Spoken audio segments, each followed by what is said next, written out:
नमस्कार दोस्तों, ओम नमः शिवाय, हर हर महादेव। दोस्तों तो सावन के महीने में शिवलिंग से यह गुप्त चीज ले आना अपने घर, आपकी सभी मनोकामनाएं पूरी होंगी। इतना पैसा आएगा कि गिनते गिनते थक जाओगे। भगवान भोलेनाथ जी के आशीर्वाद से अपने जीवन में बहुत उन्नति करोगे। तो हिंदू धर्म में सावन के महीने का बहुत अधिक महत्व होता है। सावन का महीना हिंदू पंचांग का 5वां महीना होता है। यह महीना भगवान शिव को समर्पित होता है। इस महीने में शिव भक्त भगवान शिव की विधि विधान से पूजा अर्चना करते हैं और सावन के महीने के सोमवार का महत्व और भी ही अधिक होता है। इस माह में शिव की पूजा अर्चना करने से सभी मनोकामनाएं पूरी हो जाती है। धार्मिक मान्यताओं के अनुसार सावन के महीने में भगवान शिव और माता पार्वती की विधि विधान से पूजा करने में भक्त की मनोकामना पूरी होती है। इसके साथ ही सावन के सोमवार व्रत रखने से भोलेनाथ की विशेष कृपा प्राप्त होती है। दोस्तों, सावन महीना का आरंभ 22 जुलाई 2024 दिन सोमवार से हो रहा है और सावन महीने का समापन पर 19 अगस्त को होगा कहा जाता है। इस सावन के महीने में किसी भी व्यक्ति ने भगवान भोलेनाथ की थोड़ी सी भी पूजा साधना क्रिया कर ली तो उस व्यक्ति के जीवन की सभी मनोकामनाएं पूर्ण हो जाती है। उस व्यक्ति के जीवन के हर कष्ट खत्म हो जाते हैं और उस व्यक्ति के जीवन में धन आना शुरू हो जाता है। भक्तों, वीडियो आगे शुरू करें उससे पहले भगवान भोलेनाथ के सच्चे भक्त प्राचीन ज्ञान चैनल की इस वीडियो को लाइक अवश्य कर देते दें और कमेंट बॉक्स में हर हर महादेव सच्ची श्रद्धा से लिख दे देंगे, जिससे कि भगवान भोलेनाथ जी का आशीर्वाद आपको सीधे प्राप्त हो सकेगी। दोस्तों, आज की इस में हम आपको बताएंगे कि सावन के दिनों में आपको भगवान भोलेनाथ के मंदिर जाकर के क्या क्या भगवान भोलेनाथ को अर्पित करना और वहां से वापस क्या लेकर के आना है, ताकि आपके घर की गरीबी, दरिद्रता, परेशानी, कष्ट, दिक्कतें हमेशा के लिए खत्म हो जाएगा। दूसरी तरफ आपके घर पर सुख, समृद्धि, यश, वैभव, ऐश्वर्य की आपको प्राप्ति हो। ध्यान रखिएगा दोस्तों, सावन का माह का इंतजार हर व्यक्ति इसीलिए करता है ताकि उसको भगवान भोलेनाथ का आशीर्वाद मिल सकेगी। कहा गया है कि देवों के देव भगवान भोलेनाथ अगर किसी भी व्यक्ति को आशीर्वाद दे दे तो उस व्यक्ति का साक्षात्कार भी आकर कुछ नहीं बिगाड़ पाता।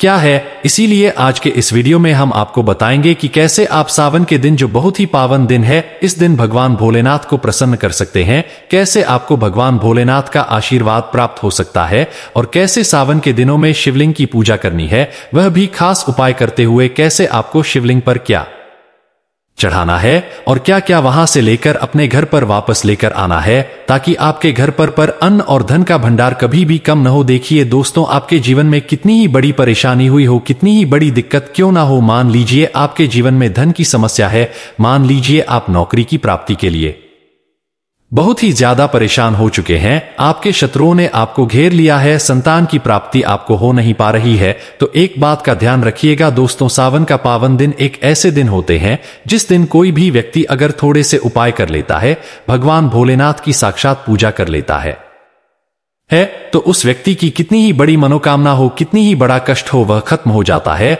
और उसकी मनोकामना पूर्ण हो जाती है। दोस्तों, मान लीजिए आपके ऊपर कोई दोष लगा हुआ है, जैसे वास्तु दोष, शनि दोष, प्राकृति दोष या कोई भी दोष लगा हुआ है, तो आपको सावन सोमवार के थोड़ी सी पूजा करनी है और आपका दोष खत्म हो जाएगा। आएगा आपके जीवन से सभी परेशानियां चली जाएंगी और आपके जीवन में जो धन आना बंद हो गया था उसका आगमन वापस शुरू हो जाएगा। मान के चलिए आपके जीवन में कभी भी कोई परेशानी नहीं रहेगी। बस दोस्तों, आज की इस वीडियो को लास्ट तक देख लीजिए और मान के चलिए भगवान भोलेनाथ के आशीर्वाद से आपकी सभी मनोकामनाएं भी पूरी होगी और आपके जीवन की सभी परेशानियां भी चली जाएंगी। देखिए, एक बात कही गई है कि जब भी हम भगवान भोलेनाथ की पूजा करते हैं, हमें धैर्य रखना चाहिए, विश्वास रखना चाहिए और श्रद्धा के साथ भगवान भोलेनाथ की पूजा करनी चाहिए, क्योंकि भगवान भोलेनाथ बहुत ही भोले हैं। वह किसी भी व्यक्ति की थोड़ी सी ही पूजा से साधना से तुरंत ही प्रसन्न हो जाते हैं।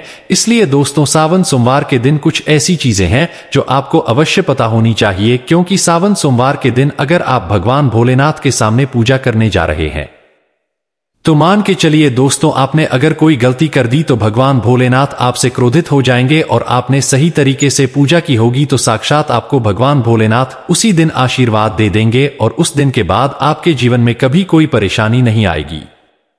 आपको हमें एक एक चीज बताने जा रहे हैं, इसलिए इस वीडियो को लास्ट तक देखिएगा। का सबसे पहले आपको भगवान भोलेनाथ के मंदिर जाना होगा। यह जितने भी उपाय आपको बताए जाएंगे यह मंदिर के उपाय होंगे। आगे देखिए होता क्या है कि कई लोग हमसे पूछते हैं कि गुरुजी हमारे घर पर शिवलिंग है, क्या हम घर पर पूजा नहीं कर सकते हैं? तो इसका उत्तर है नहीं।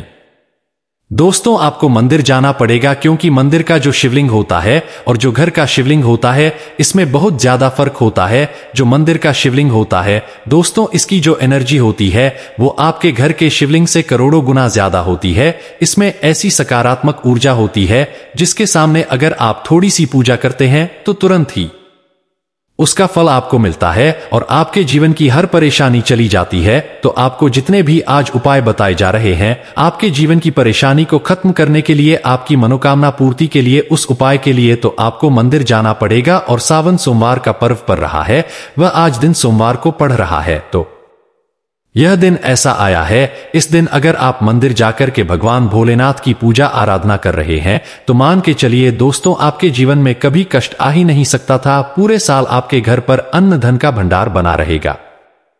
तो आपको क्या क्या ले जाना है बहुत कहीं पर लिख लीजिए, क्योंकि दोस्तों अगर आपने एक भी गलती कर दी तो आपकी पूजा संपन्न मानी नहीं जाएगा। दोस्तों, सबसे पहली चीज जो भगवान भोलेनाथ के लिए आपको जल ले जाना है, सावन सोमवार को दे देते कई लोग हमसे यह कहते हैं कि गुरुजी जल जो है वह तो शिवालय में भी मिल जाता है, शिव मंदिर में मिल जाता है। तो नहीं दोस्तों, वहां का जल आप तभी चढ़ाई यह जब कोई दिक्कत हो, वरना घर से ही जल ले जाना चाहिए। आखिर घर से जल क्यों ले जाया जाता है इसकी भी बात सुन लीजिए। घर से इसीलिए आपको जल ले जाना है ताकि आपके घर का जो जल ले जा रहे हैं भगवान भोलेनाथ पर चढ़ाने के लिए, उसी जल के द्वारा भगवान से जुड़ जाएंगे। उस जल के द्वारा आप भगवान को अपनी सभी दिक्कतें बता देंगे और उस जल को जैसे ही भगवान भोलेनाथ पर आप चढ़ाएंगे अपनी समस्याओं को बताते हुए, वह समस्या आपकी खत्म हो जाएंगी। इसलिए घर से जल ले जाएगा आप। सबसे जरूरी चीज जो जल ले जा रहे है उसमें 2-4 बूंद गंगा जल जरूर डाल दीजिएगा, क्योंकि गंगा जल डाले बिना आपकी पूजा संपन्न नहीं मानी जाएगी। महाशिवरात्रि के दिन तो आपको जल ले जाना है,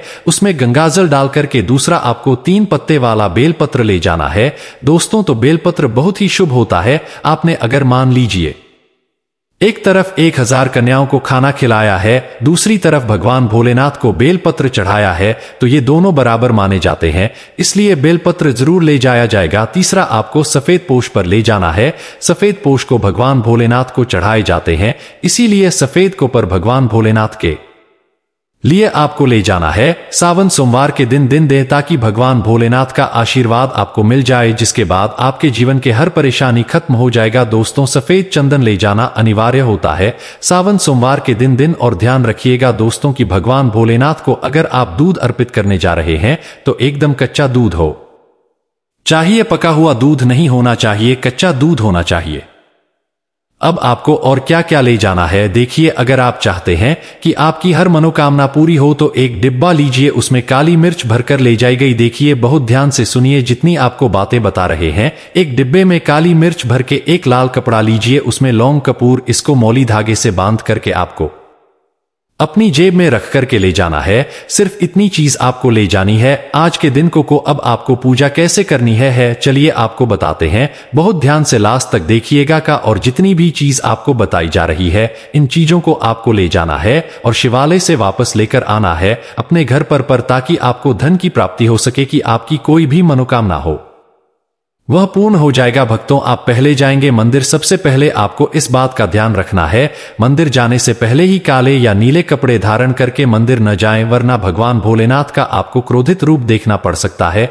सबसे पहले आपको यह करना है कि पतली धार बनाते हुए जल से भगवान भोलेनाथ को अर्पित कर देना। बहुत ध्यान से सुनिएगा का भक्तों, पतली धार बनाते हुए भगवान भोलेनाथ को जल आपको अर्पित कर देना है। अब आपको यह करना है दोस्तों कि भगवान भोलेनाथ को चंदन लगाना है। चंदन लगाने के बाद भगवान भोलेनाथ पर 3 पत्ते वाला बेलपत्र रखना है। 3 पत्ते वाला बेलपत्र रखने के बाद आपको भगवान भोलेनाथ पर सफेद पुष्प अर्पित कर देना है। सिर्फ इतना आपको करना है। दूध अगर आप चढ़ाना चाहते हैं तो दूध भी आप चढ़ा सकते हैं, इतना बस आपको करना है। इतना करने के बाद आपको वहां पर खड़े होकर 108 बार, बहुत ध्यान से सुनिएगा, 108 बार आपको ओम नमः शिवाय का जाप करना है।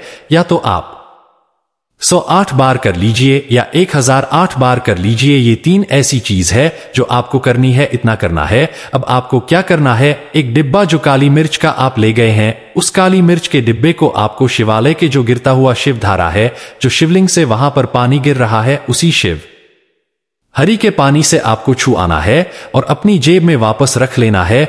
यह जो लाल पोटली आप ले गए हैं बंद करके लौंग की, इसको भी ना है वापस रख लेना है।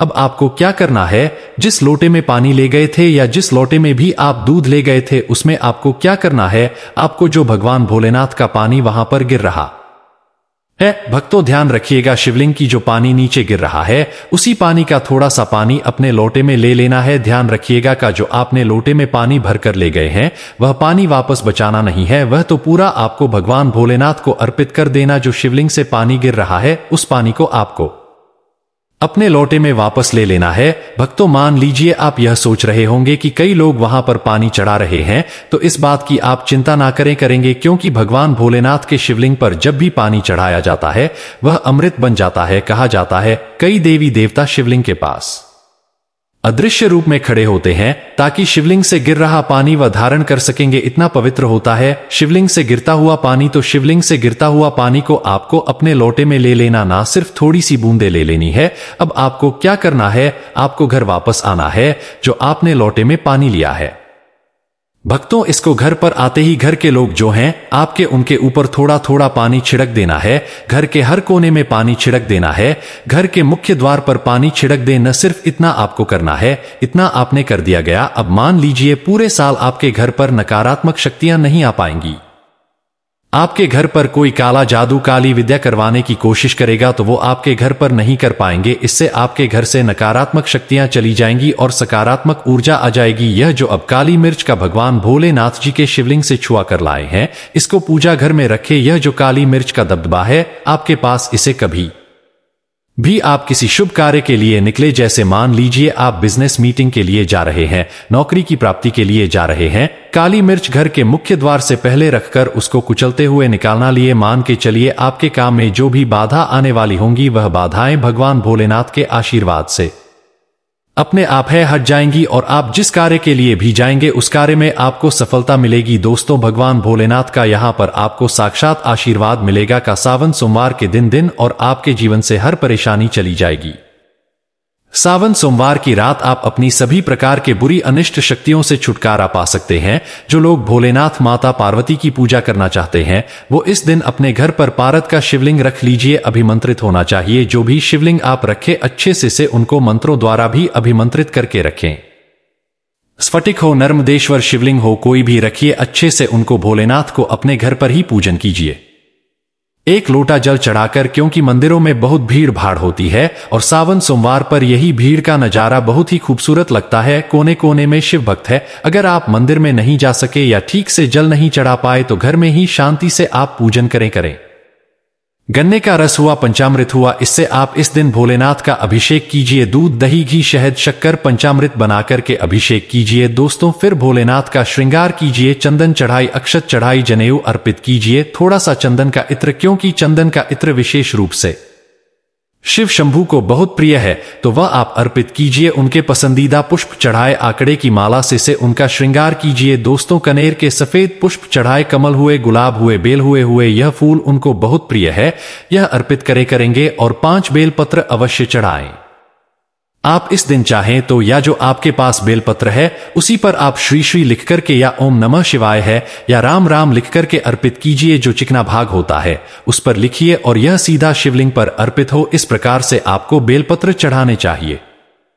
दोस्तों आप विशेषकर इस बात का ध्यान रखें कि कटे फटे बेलपत्र न हो। जो व्यक्ति अधूरी चीज भगवान को अर्पित करता है तो उसे भी कटे फटे पत्तों की तरह ही कटा फटा फल ही प्राप्त होता है। इसीलिए कभी भी अपूर्ण सामग्री अर्पित ना करें। दोस्तों कहते हैं कि जब भोलेनाथ ने गले में वेश धारण किया था तो आदि शक्ति मां के कहने पर देवताओं ने भगवान शिव के सिर पर भांग, धतूरा, बेलपत्र आदि रखा और निरंतर जल अभिषेक किया था, जिसकी वजह से उनके मस्तिष्क का ताप कम हुआ था। और उस समय से ही भोलेनाथ को भांग धतूरा चढ़ाया जाता है।